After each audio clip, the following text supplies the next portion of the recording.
Projet nini yo oyeli biso. Omoni et projet na ye nango papa ezali projet on a ça qui a une campagne nanga électorale. Si toana et cause la congolais nyoso oya komona mbeba quelque part. Pour ça la biso ba congolais avec ndegeni. Yo moko yi ba congolais diaspora. Yango ba voilà ba preuve. Yango ba voilà ba preuve. Yango ba voilà ba preuve. Yango ba preuve ko bima parti et loko yonga na sali. Bande ko langa diaspora na ko senga no butalanga na ye aw. Bande ko langa diaspora na ko senga no butalanga na ye aw. Petango tangi olobi ba fuite ya ba cerveau tozana ba docteur ba ingénieur mais tout Moussa Kabila. On a isolé Kabila. Même à ta quartier à salité à Porto et l'équipe qui tient ça.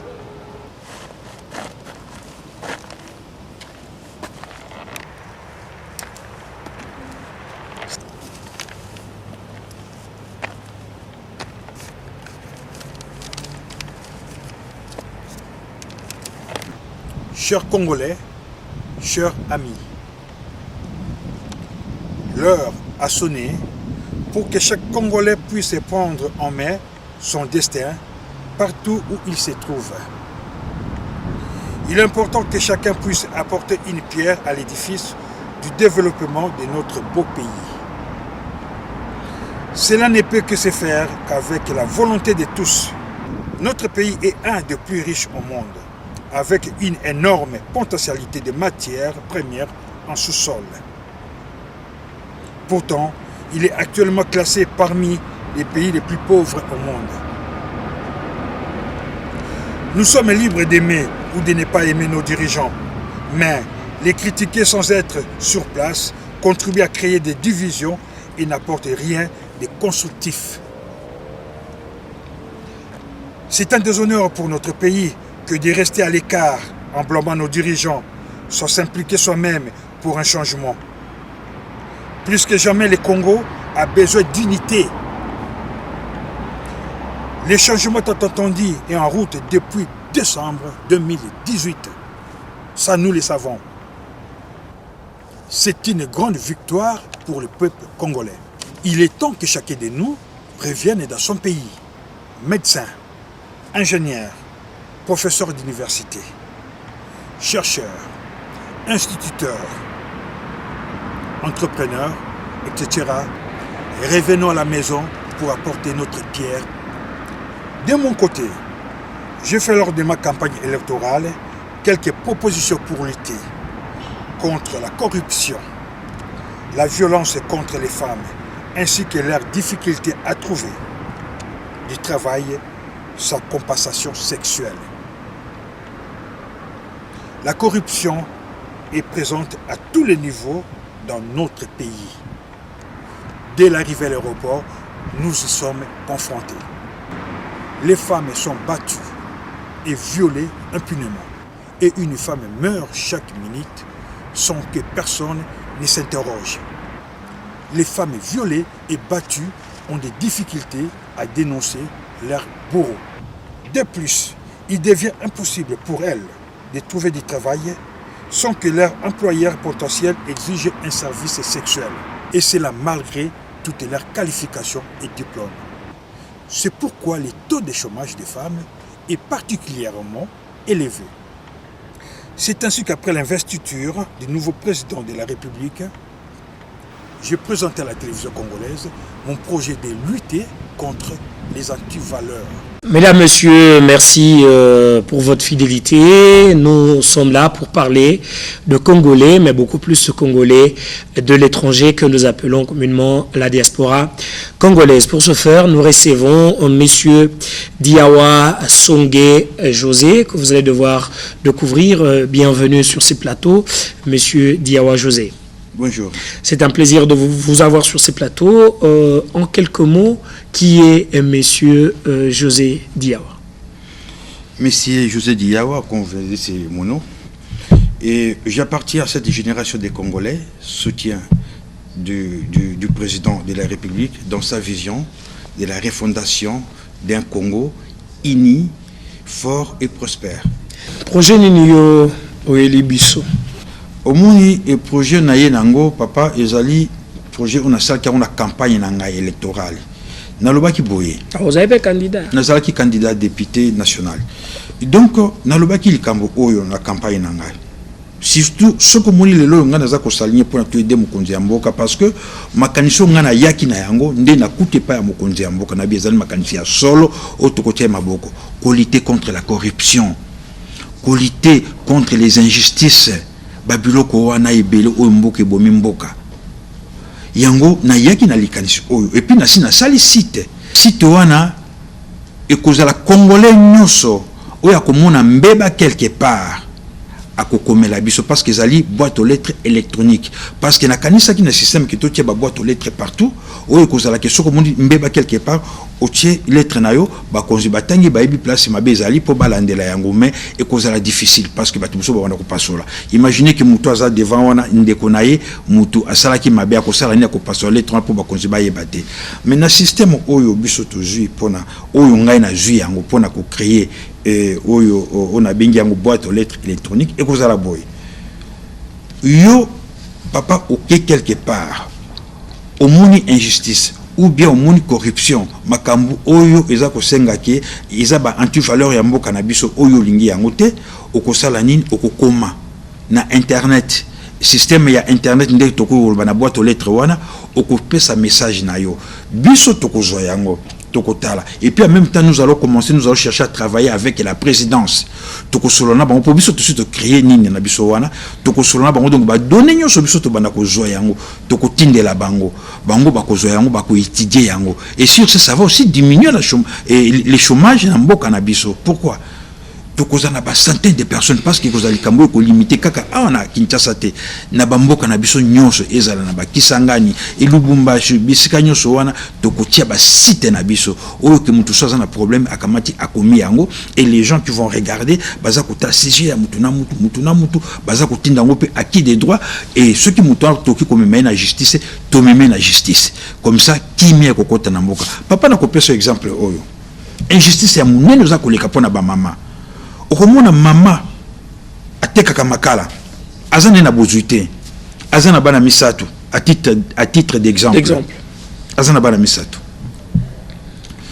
bana mibale ya mike na mona mwasi ya mukolo na mbongo na ya makala ou aza ko bénéfice ya muke aza ko permettre même ali na ndako te aza ko saba économie pour akotsa mwana wana classe Maman bandi musala na ye mwana za kotanga et déjà problème bandi à partir humanité mwana za mayele mais pour passer classe supérieure il faut appeler sambon soka za na mbongo te soit est-ce que bino bwana la preuve que biso to corrompa na éducation yango ba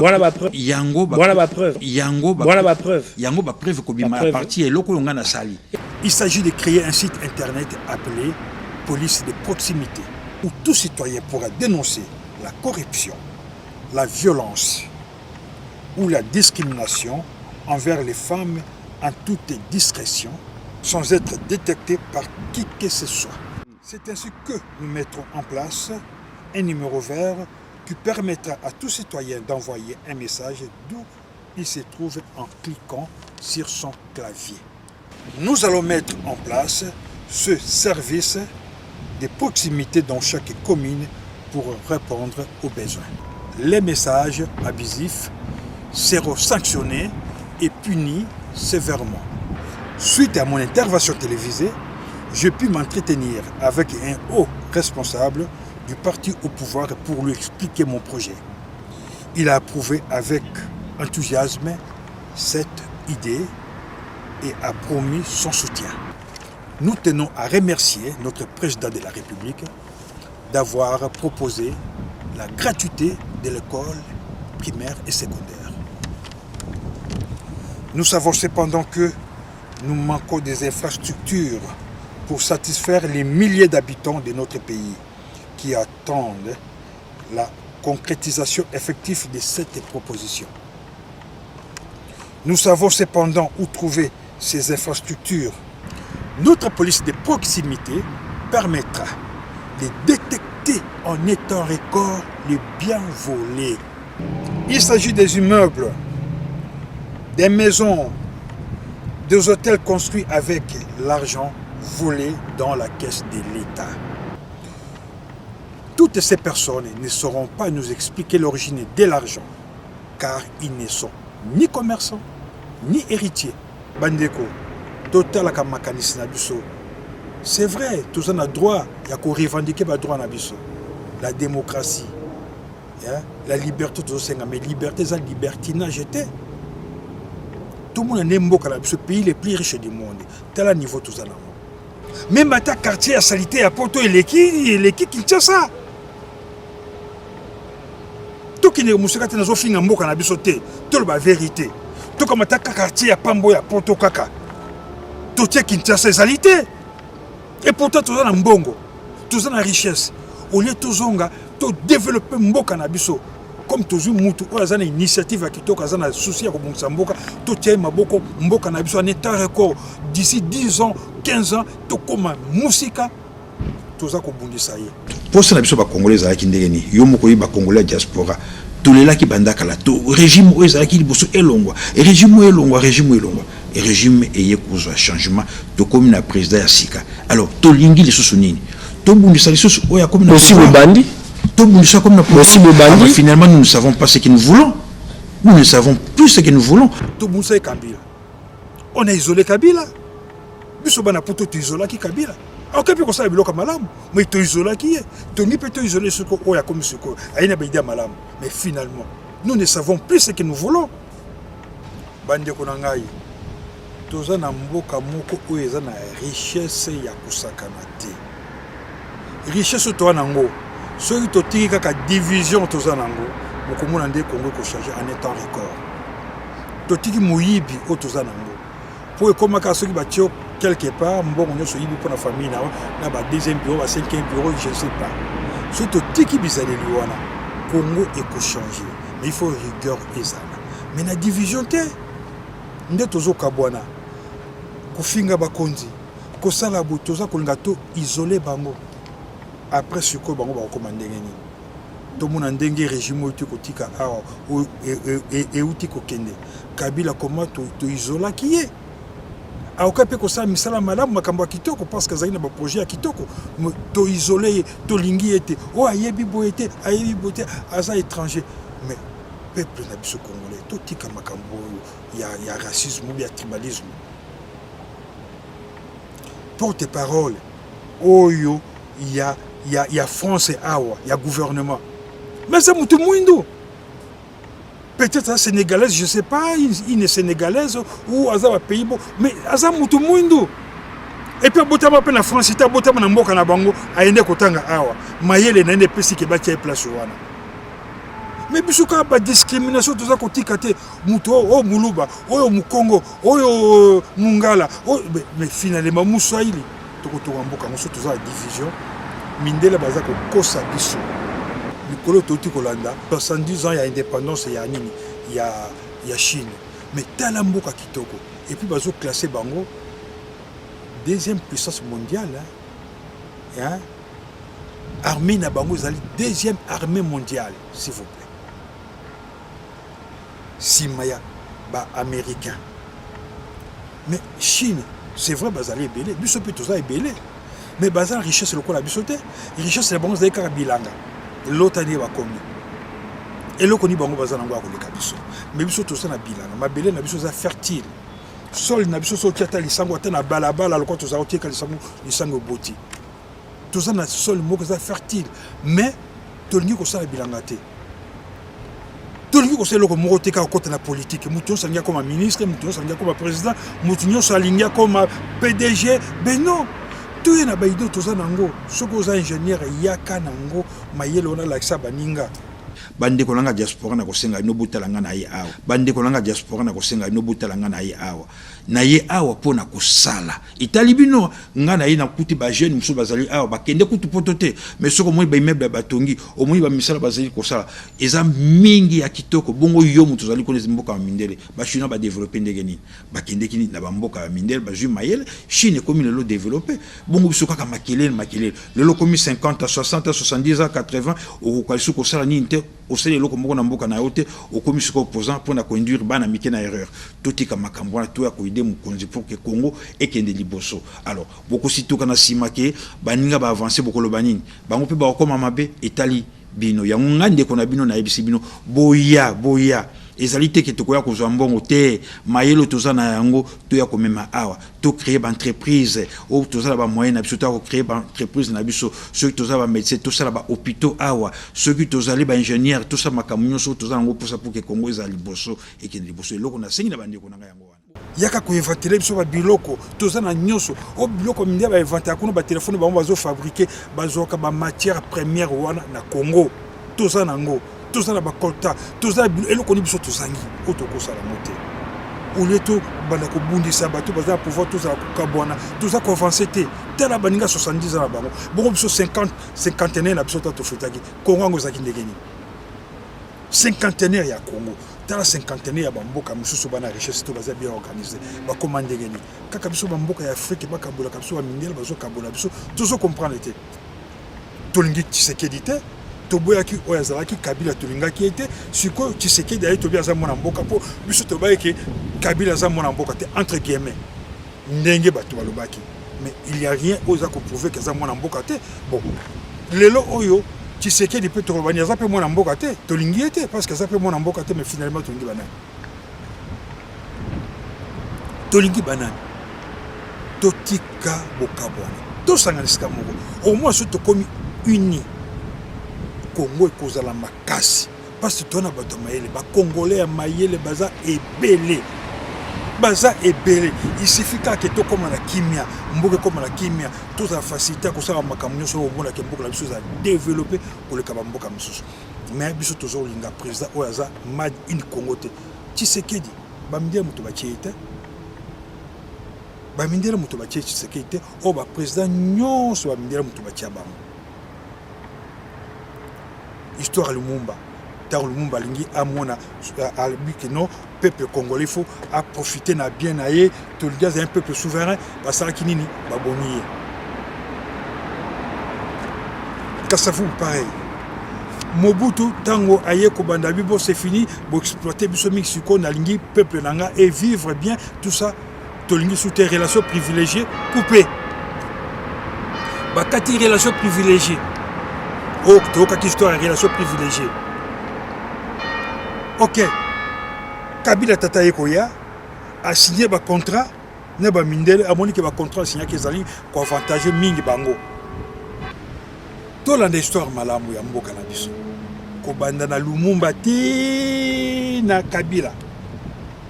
Ba président nyonso oyo ba diriger mboka oyo ba mindel mutu ba imposer biso. Et puis tant mundela imposer yo okosala oya lingi. Biso tozo mona pasi. Richesse na biso za ko kende mais tant ba président o ba imposaka tant bango ba ko ba ke to sala pona mboka ba bomi bango histoire le Lumumba to yebi histoire ya Mobutu to yebi Mobutu tanga bino na ligne peuple na ngai profiter na bien ya ba richesse na biso relations privilégiées coupées. OK to yebi histoire Kabila tata ye kokota aye ko signer ba contrat ba mindele ba monique ba contrat na bino na ba contrat na mona ke za lukuta bino boza ko plus que biso il faut te revoir babomi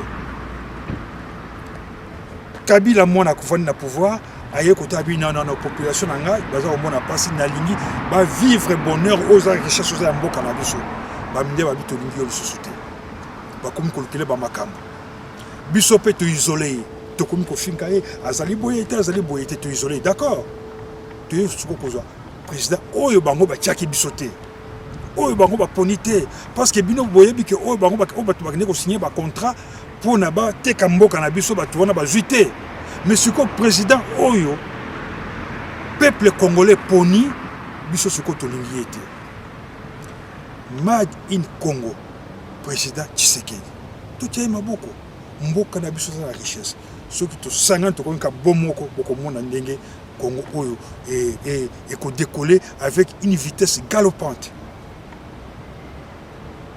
Tous à la calme.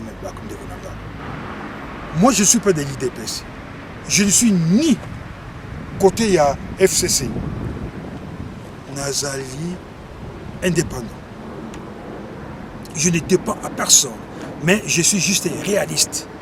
Nalingi, opposition, opposition constructive. Mais opposition aux Kabola Batute, bah mine to bonne opposition na bango zalaka bongo te. To mbona ke zalaka bongo te.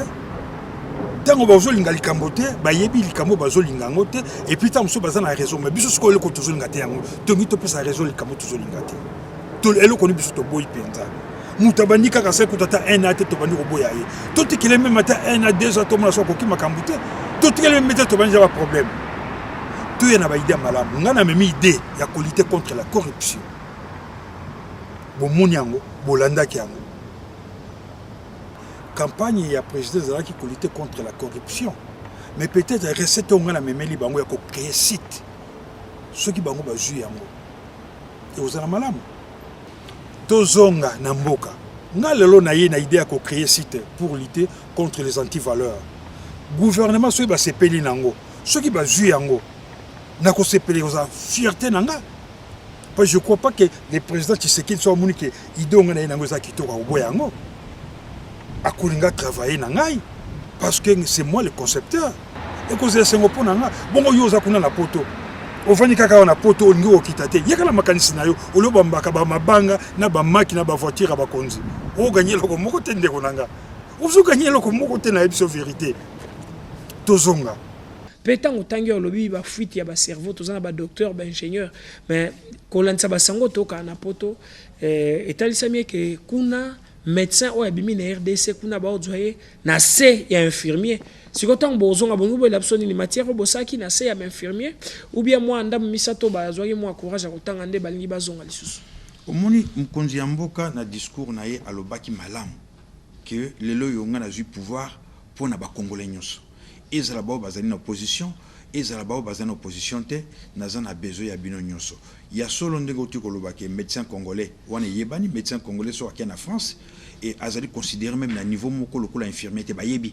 wana na ezali kambo ya kokosate mais ezali bongo na ba misusu oyo bakenda pe batanga lisusu ba continuer kosala ba étude na bango po bakoma lolenge moko na ba médecin ya poto bayebi ndenge na ko manipuler ba matériel oyo ezali très moderne sophistiqué oyo biso toza nango awa te nde tozali na besoin na bango na ba oyo pe bakenda bazoki moyen ya kosala misala wana te bazonga parce que baza utile na mboka na biso est-ce que tokoloba awa tozoka traitement tobelaka ba meso ba traitaka biso ba kende poto te bazala mo mayelo bango bazali nango bayekolaki awa esimbaka nango donc tozonga toya ko aider mukonzi ndenge ko balikambo papa journaliste nous devons savoir que mukonzi aza magicien te président non mais biso suna maloba maréchal non mukonzi aza magicien te président Félix Tshisekedi tolinga te akoki lelo ko transformer mboka oyo mbala moko te abeti baguette magique et puis mboka échanger alors baguette magique na ezali biso peuple congolais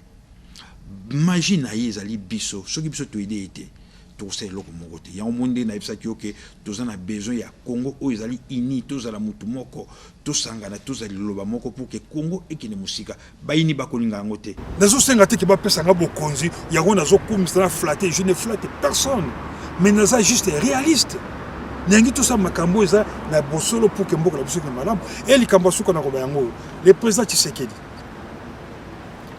Bobo sana Simo Kimbangu te. Bobo sana Simo Kimbangu te. Parce que mutu ya tiaki qui mena mboka oyo oba mindele bakarake 30 ans. Les prisonniers oya munena kolika ba prisonniers ya monde eza Simo Kimbangu. Et sengeli bo penser bo tia monument na aéroport tant toujours que na aéroport et là ko le bosu to monument Simo Kimbangu parce que ba mindele ba kutuna c'est qui cette personne là monument eza nani ba ko expliquer histoire ya mboka na biso bokoko na biso to bosa na yango te parce que à 30 ans de prison pour na yo congolais ba minele ba kangie parce que liberté toujours le kalelo kima toujours le ya senga ki yango ba kangaki ba bomi pour na yango mais tant que toujours bosa na histoire Simo Kimbangu Congo a un problème spirituel ou toujours bosa na richesse to nango so toujours ko kosaba makamu sosote toujours ko arriver parce que to bossa spiritualité moto apesa ki biso kimi apesa biso bosomi na mboka oyo c'était Simo Kimbangu o nyoso ba yezali sima mais to kamati ba kozinyoso to tie ba moni boso ba monument minene mais ya Simo Kimbangu zalité to tia monument Simo Kimbangu te to bossa na monument ya Simo Kimbangu te et ko pesa biso bénédiction parce que nzambe azalaka na injustice te. Il sait pourquoi tu as dit que tu as mboka oyo tobosana bokoko na biso te mboka nyuso za na bokoko na bango soki ezala ba Chine omona baza na Bouddha la bango batia ba monument ya ba Bouddha na bango na ba mboka nyonso wana bokoko na biso c'est Simon Kimbangu oyo abundaki pona bonsomi ya mboka oyo 30 ans de prison pona yo congolais ozo bonsomi na yo ayebisi mindele bokokende mutu mwindu akoma mundele mundele akoma mutu mwindu. La preuve en est que aujourd'hui bakonzi na biso bazali bato mwindu. Nous avons un président Tshisekedi mutu mwindu, Kabila mutu mwindu, Mobutu batu nyonso na ba dirigeant mboko bazalaki banani batu mwindu ezali so mindele te. Tobosa na bokoko na biso te. Il faut penser à Simon Kimbangu. Merci.